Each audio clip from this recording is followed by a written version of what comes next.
Let's talk about potential condo assessments. So a lot of clients have been calling me concerned about a new law coming into effect in January that will tighten inspections of buildings over 30 years old. They're really wanting to purchase a home here in South Florida, but not having the budget to buy a brand new condo and worried about the potential consequences of purchasing an older one. Lately, there's been a lot of talk about the dreaded assessments making the rounds in the Florida real estate industry. This has created a lot of speculation and misinformation. So let's dive in and break this down for you so we can clear any doubts. After the tragic 2021 Surfside condo collapse, city officials have been tightening requirements and working round the clock to bring buildings up to code. This has caused a major financial strain on residents of older buildings whose HOAs had been delaying the necessary maintenance required to keep the building structures in good shape. A lot of these associations didn't have enough cash reserves saved up and are now having to charge the owners an unexpected considerable amount of cash in the form of an assessment, sending condo owners into a frenzy and creating major changes in the landscape of inventory for sale. Recent examples of this are a condo in North Miami and another in Williams Island, Aventura, whose owners got hit with assessments in the six figures.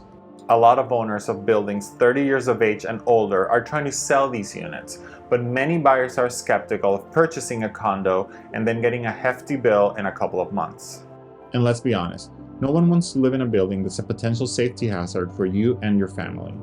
A lot of buyers are hearing all this chatter about buildings over 30 years old and are asking realtors to not even bring them there. But at the same time, they're discouraged when they see the price tag of a brand new building, leaving them frustrated and with what feels like few options.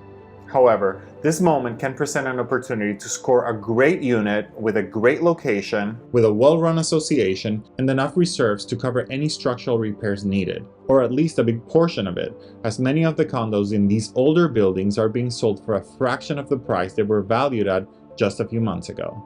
And some of these condos might not even need a special assessment at all. 90% of all supply in South Florida is over 30 years of age, and not all buildings are subject to special assessments. Some buildings have had proper management, have reserves, and have kept up to date with structural engineering. Also, condos between 10 and 30 years remain an attractive, middle-of-the-road option for buyers who are unwilling to get a 30-plus year unit and don't have the budget for a brand new one. Reports of a price decrease of 19% since 2023 now basically have some 30-plus-year-old condos selling for close to a 20% discount, potentially offsetting the cost of a prospective assessment. And through a properly managed association can lead the way to a successful renovation and a great long-term investment.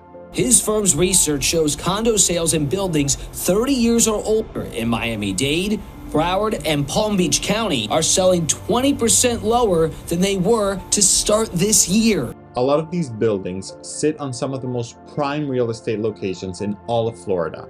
They have higher ceilings and more square footage.